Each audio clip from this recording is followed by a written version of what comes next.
medicinal, aromatic, phenolic taste.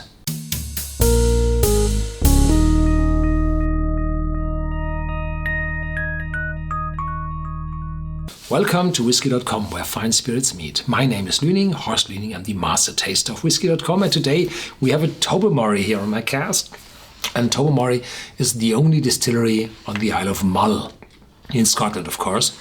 And the smoky expression of Tobermory is written Ledaig, and it's called Ledaig, something like this. This one is quite old. Distilled in 1999, bottled 2014, so it's 15 years old, and it has a hefty price tag on it. And it's from the independent bottler Morrison Mackay, and I had already a few bottles of them under the independent bottling label Carn Mor. And this one was bottled by Morrison Mackay for a company called Gillespie and Partners. I don't know. And this is a limited edition of 180 bottles.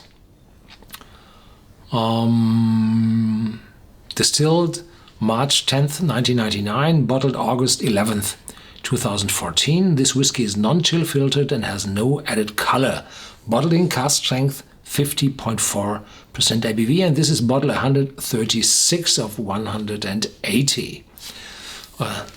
This bottle shows a light haze. So it's only roughly filtered, if at all. And I've seen a bottle with dark spots in it, which have sedimented here in this bottle. So this is quite close to the original spirit flowing off the cask. From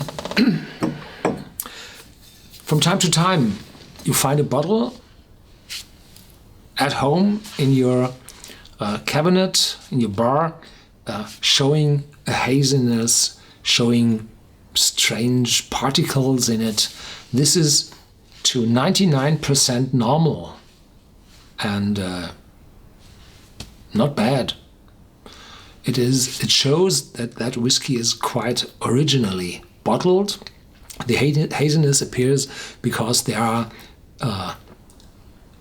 some lipids in the whiskey, and when it becomes cold, those lipids form micelles, and those micelles sometimes are very stable. So if the whiskey becomes warm again, those micelles stay stable and shows this haziness. I have a video about chill filtration where we had a very big scientific experiment about chill filtration of whiskey. So this one is a quite original whiskey. This whiskey was matured in Bourbon Hogsheads. That means you have a typical American standard barrel with 55 gallons of content, and out of four of these American standard barrels are built 3 hogsheads. So they have a content of roughly 250 liters, so 50 liters more than the American standard, or 40 liters more than the American standard barrel. And those are typically refill casks, so that there is a slight maturation or addition of flavors from the oak. Most of the original maturation time, there is this subtractive maturation in the whiskey, so that means that bad and sharp substances evaporate out of the cask or are oxidized to better tasting compounds in the whiskey itself. So there you have these subtractive maturation, and afterwards in the finishing period, where we have the finishing in Pedro Jimenez sherry cask, which came from Equipo Navazos. You have an addition maturation where tastes from the cask are added to the whiskey, especially the sherry, which is stored in the porous walls, the staves of the cask, as well as the fresh oak from the wine cask, which gives easily additional favorable tastes to the whiskey. The Ledaig, as I said, is the smoky whiskey from the Tobermory Distillery, and already I have a very smoky taste around this glass. So this is a quite medicinal, aromatic, phenolic taste, nose.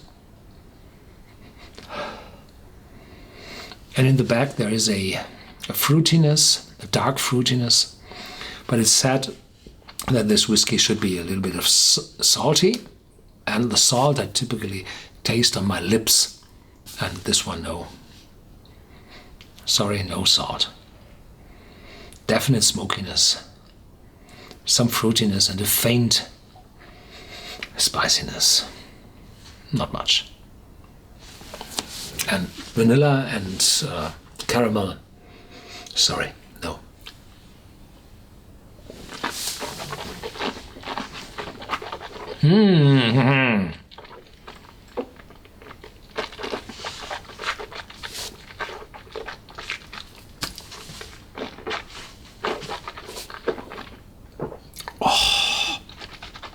Second gulp, mouth-watering. 50.4% ABV, it's quite a lot, so it's a strong impact, and sweetness and a distant smoke. So in the taste you have a lot more of fruit, a lot more of spice impacting the side of your mouth. Spiciness, Christmas cake, sweetness. Oh, very good. So this whiskey has a mixture of the smoke, of the cask, of the sherry, and the distillery character. So this is really, really complex.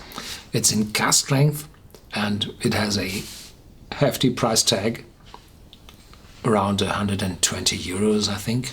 So this is quite a lot of money for a 15-year-old whiskey, but it's cask strength, and it has seen a very good maturation. Yeah.